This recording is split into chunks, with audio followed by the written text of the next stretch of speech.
الركب ليوم اللقاء سل الأغوث عن الصحب حزما وتقى سل الأعمص عن النهر بالدم استقى سل الأسياف عن الغمد في الثرى التقى عندما دوى النفير أندنا وقت الجهاد بدأ الآن المسير كي نقاتل الأعادي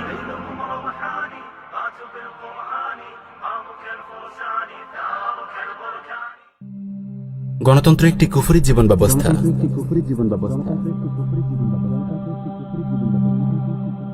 আল্লাহ রাব্বুল আলামিন ইরশাদ করেন, ইন্নাদ-দীন ইনদাল্লাহিল ইসলাম, নিশ্চয় আল্লাহ তাআলার কাছে একমাত্র গ্রহণযোগ্য দিন ও জীবন ব্যবস্থা হলো ইসলাম।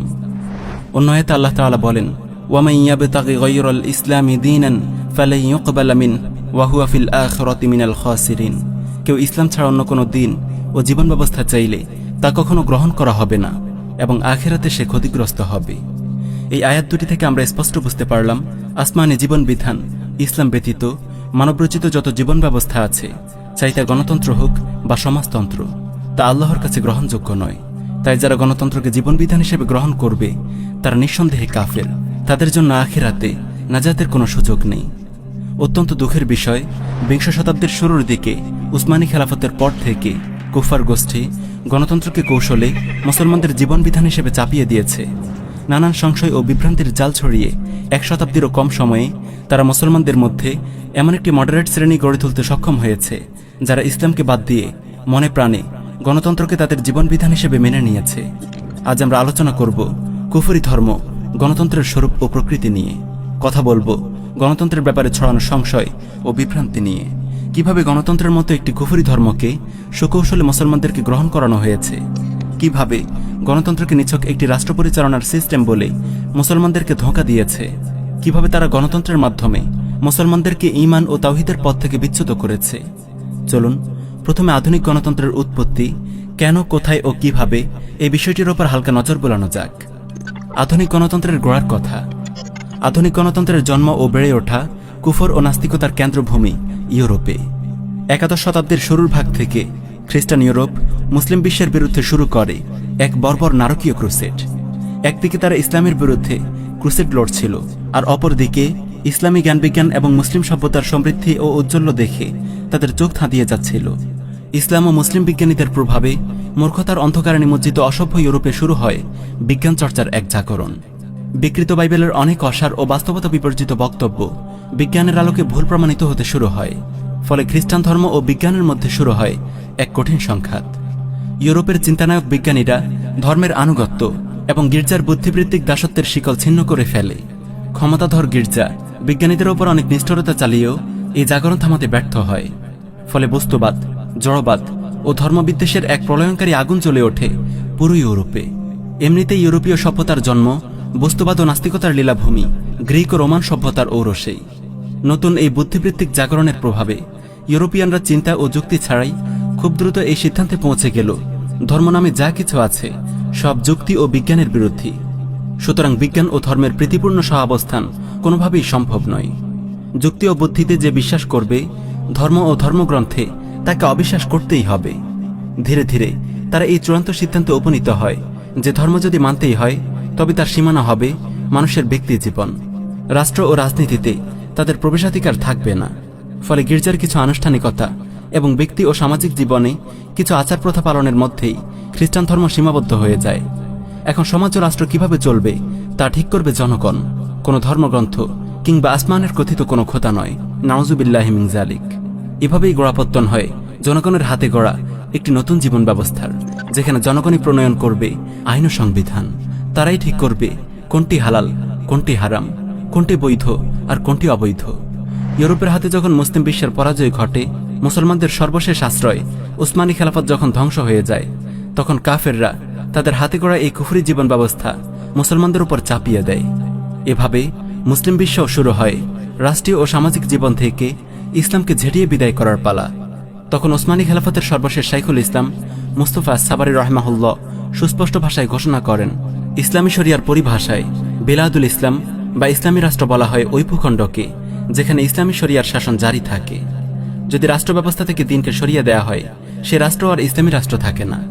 রাষ্ট্র যদি শরিয়ার সীমারেখা থেকে বেরিয়ে যায়, দিনের বিধিনিষেধের আনুগত্য কেবল জনগণের ব্যক্তি জীবনে সীমাবদ্ধ করে দেয় এবং রাষ্ট্র ব্যবস্থা দিনের বিধিনিষেধ প্রত্যাখ্যান করে, তবে বিশ্বাস ও বুদ্ধিবৃত্তিক দৃষ্টিকোণ থেকে এর অর্থ হল রাষ্ট্র থেকে দিনকে আলাদা করে ফেলা এবং এর মাধ্যমে রাষ্ট্র মোরতাদ তথা ইসলামচ্যুত হয়ে পড়ে এবং সেই সঙ্গে জনগণও মোরতাদ তথা ইসলামচ্যুত হয়ে পড়ে যদি তারা এই রাষ্ট্র ব্যবস্থার প্রতি সন্তুষ্ট হয়ে যায় অথবা যদি তাদের প্রতিনিধিত্বকারী পার্লামেন্টারি শাসন ব্যবস্থা প্রতিষ্ঠিত হয় যা তাদের সন্তুষ্ট হওয়ার প্রমাণ বহন করে, তখন তাদের ব্যাপারে কোরআনের এই আয়াত প্রযোজ্য হয়, ওয়ামাল্লাম ইয়াহকুম বিমা আনসালাল্লাহ ফাউলাইকা হুমুল কাফিরুন।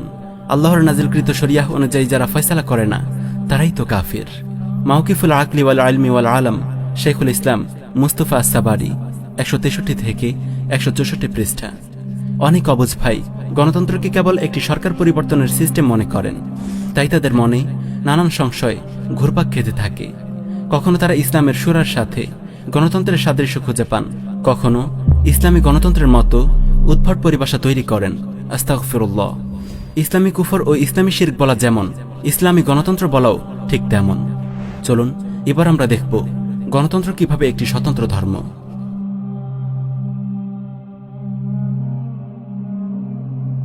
গণতন্ত্র একটি কুফরি ধর্ম। শয়তান ইবলিস তার পুরো জীবনের অভিজ্ঞতার সার নির্যাস চমৎকারভাবে গণতন্ত্রের মাঝে সন্নিবেশ করতে সক্ষম হয়েছে।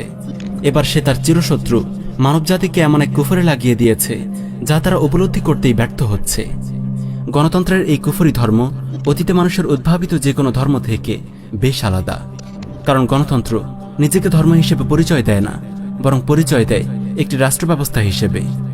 অন্য যে কোনো ধর্মে প্রবেশ করতে হলে পূর্বের ধর্ম অবশ্যই পরিত্যাগ করতে হবে, কিন্তু গণতন্ত্র নামক এই নতুন ধর্ম তার অনুসারীদেরকে পুরাতন ধর্ম ত্যাগ করতে বলে না, তাদের ইবাদত ও রীতিনীতিকেও ছাড়তে বলে না, বরং ব্যক্তিগত পর্যায়ে ওসব আদায় করার পাশাপাশি সামষ্টিক পর্যায়ে নতুন এক দিন ও শাসনতন্ত্র মানতে বাধ্য করে।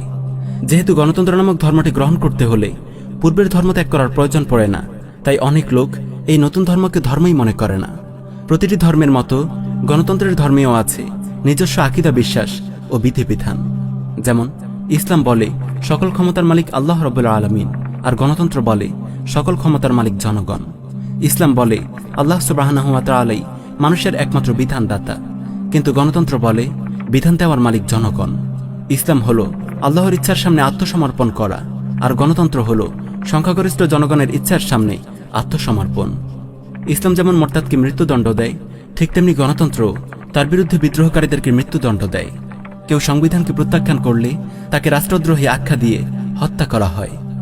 ইসলাম বলে আল্লাহ যেটি হালাল করেছেন সেটি হালাল, আর তিনি যেটা হারাম করেছেন সেটিই হারাম। কিন্তু গণতন্ত্র বলে জনগণের ভোটে নির্বাচিত এমপিদের সংখ্যাগরিষ্ঠ অংশ যেটিকে হালাল বলে সেটি হালাল, আর যেটিকে হারাম বলে সেটি হারাম। যেমন আল্লাহ তাআলা সুদকে হারাম করেছেন, কিন্তু গণতন্ত্র সংখ্যাগরিষ্ঠ এমপিদের রায় নিয়ে সুদকে হালাল করেছে। একইভাবে তারা মজ্জা ব্যভিচারকেও সংখ্যাগরিষ্ঠ এমপিদের রায় নিয়ে হালাল করেছে। এরা অবশ্য হালাল হারাম শব্দদ্বয় ব্যবহার করে না, বরং ব্যবহার করে বৈধ অবৈধ শব্দ দুটি, কিংবা বলে আইনসম্মত ও আইন বিরোধী। কারণ হালাল হারাম শব্দ দুটি ব্যবহার করলে যে মুসলমানরা বুঝে ফেলবে আল্লাহর হারাম করা বস্তুকে এরা হালাল করে নিয়েছে। এদের ধোঁকাবাজি আর প্রতারণার কারিশমা দেখুন। ওরা দাবি করছে গণতন্ত্র ও সেকুলারিজম কোনো ধর্মকে যেমন অনুসরণ করে না, তেমনি কোনো ধর্মের পথে প্রতিবন্ধকতাও সৃষ্টি করে না। এদের সকল ধর্ম স্বাধীনতা ভোগ করে, কিন্তু একটু ফিকির করলেই বুঝে আসে পরিভাষার বিকৃতির মাধ্যমে এরা কত নির্মমভাবে মুসলমানদেরকে ধোঁকা দিয়েছে। কুফর যে ধরনেরই হোক না কেন, এটি স্বতন্ত্র একটি দিন, ধর্মহীনতা, ধর্মনিরপেক্ষতা, সমাজতন্ত্র, ইসলামী গণতন্ত্র, যে নামই তাকে দেয়া হোক না কেন। এই প্রসঙ্গে সৈয়দ আবুল হাসান আলী নদভী রাহিমাহুল্লাহ বড় সারগর্ভ মন্তব্য করেছেন, কুফর কেবল অস্বীকৃতির নাম নয়, বরং এতে স্বীকৃতিও আছে। কুফর কেবল আল্লাহর দিনকে অস্বীকার করার নাম নয়, বরং এটি একটি ধর্মীয় ও চারিত্রিক কাঠামো এবং একটি স্বতন্ত্র ধর্ম, যার নিজস্ব ফরজ ও ওয়াজিব এবং হারাম ও মাকরুহ বিধিবিধান আছে। তাই এই উভয় দিন একই জায়গায় একত্রিত হতে পারে না, এবং মানুষ একই সঙ্গে উভয় ধর্মের অনুসারী হতে পারে না। দ্বীনের হক ও উলামায়ে রব্বানী, 26 নম্বর পৃষ্ঠা। এই আলোচনা থেকে স্পষ্টভাবে বোঝা গেল, কেউ যদি গণতন্ত্রকে গ্রহণ করে সে মুসলমান হতে পারে না, আবার মুসলমান হলে সে গণতন্ত্রকে গ্রহণ করতে পারে না। গণতন্ত্র কুফর ও শিরকের জাহান্নামী প্যাকেজ। একজন মুসলমানের আকীদা হলো বিধান দেওয়ার একমাত্র মালিক আল্লাহ রব্বুল আলামিন। কোন নবীরও এই অধিকার নেই যে তিনি নিজ থেকে কোনো বিধান প্রণয়ন করবেন। আল্লাহ তাআলা বলেন, ইনিল হুকমু ইল্লা লিল্লাহ, বিধান দেওয়ার মালিক একমাত্র আল্লাহ রব্বুল আলামিন। পক্ষান্তরে একজন গণতন্ত্রের আকীদা হল বিধান দেওয়ার মালিক জনগণের নির্বাচিত এমপি, আর যে আল্লাহ ছাড়া কাউকে বিধানদাতা মনে করে সে কাফের। আল্লাহ তাআলা তার কর্তৃত্বে ও বিধান প্রণয়নে কাউকে শরিক করেন না। কোরআন মাজিদে এসেছে, ওয়ালা ইউশরিকু ফি হুকমিহি আহাদা, আল্লাহ তাআলা তার কর্তৃত্বে কাউকে শরিক করেন না। একজন গণতন্ত্রে সংসদ সদস্যদের ভোট প্রদান করে তাদেরকে বিধান প্রণয়নের অধিকার দিয়ে তাদেরকে আল্লাহর সঙ্গে শরিক করে। গণতন্ত্রে বিশ্বাসী ব্যক্তি গায়রুল্লাহকে রব হিসেবে গ্রহণ করে। আল্লাহ তাআলা বলেন, ইত্তাখাযু আহবারহুম ওয়া রুহবানাহুম আরবাবাম মিন দুনিল্লাহ, ইহুদি খ্রিস্টানরা আল্লাহকে বাদ দিয়ে তাদের পণ্ডিত ও ধর্মযাজকদেরকে রব বানিয়ে নিয়েছে। হযরত আদি বিন হাতিম রাদিয়াল্লাহু আনহু এই আয়াতের ব্যাপারে রাসূলুল্লাহ সাল্লাল্লাহু আলাইহি ওয়াসাল্লামকে প্রশ্ন করলেন, আমরা আমাদের পণ্ডিত ও ধর্মযাজকদের তো ইবাদত করতাম না, তাহলে আল্লাহ তাআলা কেন বললেন আমরা তাদেরকে রব বানিয়ে নিয়েছি? তখন রাসূলুল্লাহ সাল্লাল্লাহু আলাইহি ওয়াসাল্লাম বললেন, আল্লাহ তাআলা হালাল করেছেন এমন অনেক বস্তুকে তারা হারাম করে দিত, আর তোমরাও তা মেনে নিতে। আবার কখনো আল্লাহ হারাম করেছেন এমন অনেক জিনিসকে তারা হালাল করে নিত, তখন তোমরাও তা মেনে নিতে, তাই না? আদি বিন হাতিম রাদিয়াল্লাহু আনহু উত্তর দিলেন, হ্যাঁ, আমরা এমন করতাম। তখন রাসূলুল্লাহ সাল্লাল্লাহু আলাইহি ওয়াসাল্লাম বললেন, এটাই তো তাদের ইবাদত করা। আত-তারিখুল কাবীর লিল ইমামিল বুখারী, সপ্তম খণ্ড, 471 নং হাদিস। সুনানুত তিরমিজি 5093 নং হাদিস। সুতরাং যারা সংসদ সদস্যদেরকে ভোট প্রদান করে আইন পাশ করার অধিকার দেয় এবং তারা সংসদে বসে সুদকে হালাল করে, মদকে হালাল করে, যৌনকর্মীদেরকে লাইসেন্স দেয়, তারা মূলত এসব রাজনৈতিক নেতাকর্মীদেরকে নিজেদের রব বানিয়ে দেয়, যেভাবে ইহুদি খ্রিস্টানরা তাদের ধর্মীয় নেতাদেরকে রব বানিয়ে নিয়েছিল। যারা সংসদ নামের শিরকের আড্ডাখানায় বসে নিজেদের নাপাক হাতে বিধান প্রণয়ন করে তারা মুশরিক। আল্লাহ তাআলা বলেন, আম লাহুম শুরাকাউ শারউ লাহুম মিনাদ-দীনি মা লাম ইয়াযম বিহিল্লাহ, নাকি তাদের কতিপয় শরীক দেবতা আছে যারা তাদের জন্য দ্বীনের বিধিবিধান প্রণয়ন করে যার অনুমতি আল্লাহ তাআলা দেননি। যারা আল্লাহর নাজিলকৃত শরিয়াহকে ছুঁড়ে ফেলে নিজেদের মনগড়া সংবিধান দিয়ে বিচার ও শাসনকার্য পরিচালনা করে তারা নিঃসন্দেহে কাফের। আল্লাহ তাআলা বলেন, ওয়ামান লাম ইয়াহকুম বিমা আনসালাল্লাহ ফাউলাইকা হুমুল কাফিরুন, আল্লাহর নাজিলকৃত শরিয়াহ অনুযায়ী যারা ফয়সালা করে না তারাই তো কাফির। যারা আল্লাহর নাজিলকৃত শরিয়াহ দিয়ে শাসনকার্য পরিচালনা করে না তারা তাগুত। তাদের সঙ্গে সম্পর্ক ছিন্ন করা ঈমান বিশুদ্ধ হওয়ার জন্য শর্ত। যারা তাগুতের কাছে বিচার নিয়ে যায় তাদের ব্যাপারে আল্লাহ তাআলা বলেন, আলাম তারা ইলাল্লাযীনা ইয়াজউমুনা আন্নাহুম আমানু বিমা উনসিলা ইলাইক ওয়া মা উনসিলা মিন ক্বাবলিক ইউরিদুনা আন ইয়াতাহাকামু ইলাত তাগুত ওয়া ক্বাদ উমিরু আন ইয়াকফুরু বিহ, আপনি কি তাদেরকে দেখেননি যারা দাবি করে যে আপনার প্রতি যা নাজিল করা হয়েছে এবং আপনার পূর্বে যা নাজিল করা হয়েছে তার প্রতি তারা ঈমান এনেছে, অথচ তারা তাগুতের কাছে বিচার নিয়ে যেতে চায়, যদিও তাদের তাগুতকে প্রত্যাখ্যান করার নির্দেশ দেওয়া হয়েছে। যারা নিজেদেরকে ঈমানদার দাবি করে কিন্তু তাগুতের কাছে বিচার নিয়ে যায়, আল্লাহ তাআলা তাদের ঈমানকে প্রত্যাখ্যান করেছেন।